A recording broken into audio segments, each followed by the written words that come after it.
ఓం నమో వెంకటేశాయ. తాళ్లపాక పెద తిరుమలాచార్యుల వారు అన్నమాచార్యుల వారి కుమారుడు.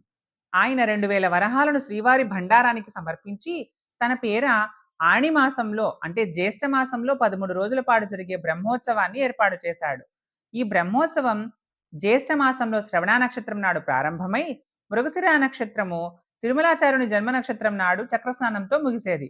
విజయనగర ప్రభువు సదాశివరాయల కాలంలో రాయసం వెంకటాద్రి అనే భక్తుడు తిరుమలలో జరిగే 10 బ్రహ్మోత్సవాలలో కొలువు శ్రీనివాసమూర్తికి నైవేద్యాలు ఏర్పాటు చేశాడు.